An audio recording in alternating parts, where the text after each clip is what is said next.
જે ભાજપનો આંતરિક જૂથવાદ છે, જે આંતરિક એમની લડાઈ છે, અસંતોષ છે, એ આજે ચરણસીમાએ અને આ ભાજપની જે આંતરિક ગેંગવોર છે એમાં એક લેટર બોમ્બના સ્વરૂપે ફૂટી અને આખા દેશ દુનિયાએ જોયું કે આંતરિક જે ગેંગવોર છે કઈ હદ સુધી લડાઈ પ્રસરી છે. પણ આ ગેંગવોરનો ભોગ એક અમરેલીની માસૂમ પાટીદાર સમાજની દીકરી બની.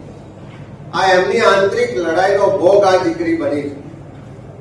જયારે બનાવ બન્યો કે ભાજપના જ આગેવાનના ઓફિસમાં આ દીકરી તો ફક્ત 10,000 રૂપિયામાં કોમ્પ્યુટર ઓપરેટર તરીકે નોકરી કરતી.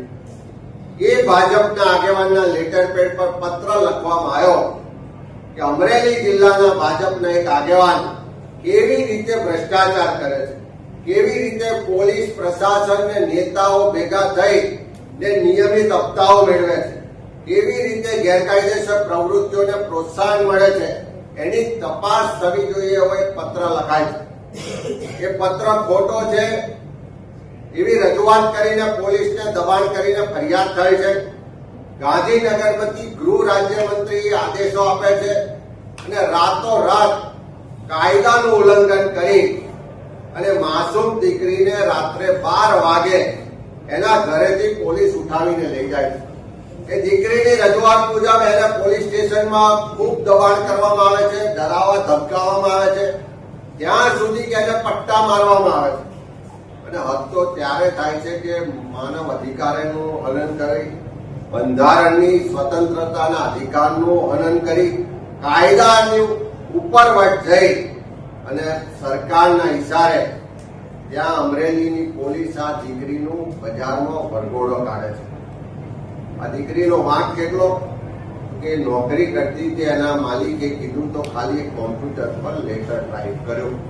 પણ જયારે આ વરઘોડો કાઢવામાં આવે છે ત્યારે એક દીકરી પર અત્યાચાર નથી થતો, એક પાટીદાર દીકરીનું અપમાન નથી, પણ આખા ગુજરાતની દીકરીઓ મહિલાઓનું અપમાન છે.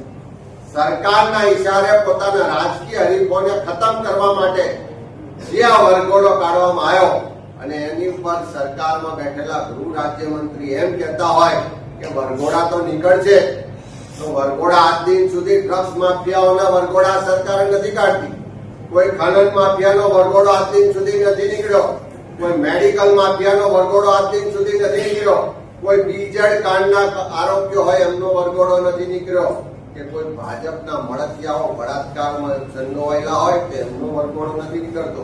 પણ રાજકીય હિસાબ પતાવવા માટે માસૂમ દીકરીનો વરઘોડો કાઢવામાં આવે છે.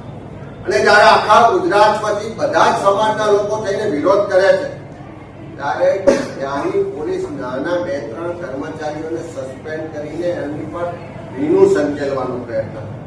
જયારે ખૂબ દબાણ થાય છે ત્યારે અહીંયાથી ઉપરથી દિલીપ રાયના નેતૃત્વમાં તપાસ ટીમ બનાવીને મોકલે છે.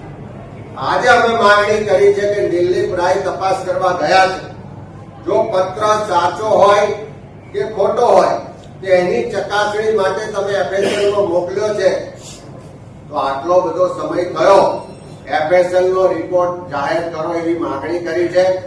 દિલીપ રાયના નેતૃત્વમાં તપાસ થઈ છે, એને પણ 1 મહિના જેટલો સમય થઈ ગયો, તો એ તપાસનો રિપોર્ટ પણ તાત્કાલિક જાહેર કરો એવી અમે માંગણી કરી છે. અને લડાઈ તો ત્યાં સુધી પ્રસરી છે કે ત્યાંના એક પૂર્વ મંત્રી, ભાજપના મોટા ગજાના નેતા દિલીપભાઈ સંઘાણીએ પત્ર લખીને માંગણી કરી કે આ કેસમાં રાજકીય રીતે હરીફોને પતાવવા માટે ઉપરના દબાણથી કાર્યવાહી થઈ રહી છે, રાજકીય હરીફોને ખતમ કરવાનું કાવતરું છે, અને જો અમે કોઈ સંડોવાયેલા હોય તો અમારો નાર્કો ટેસ્ટ કરાવો.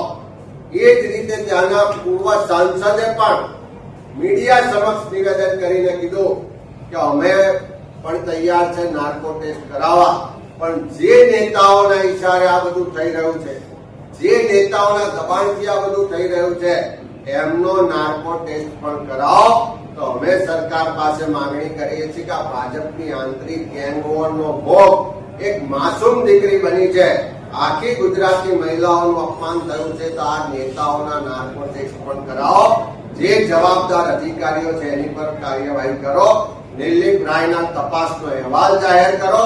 પત્ર સાચો છે કે ખોટો છે એનો FSL નો રિપોર્ટ પણ જાહેર કરો, જેથી કરીને ગુજરાતની જનતા જોઈ શકે, જાણી શકે કે રાજકીય ગેંગવોરનો ભોગ આ દીકરી બની છે, એમાં કોની સંડોવણી છે.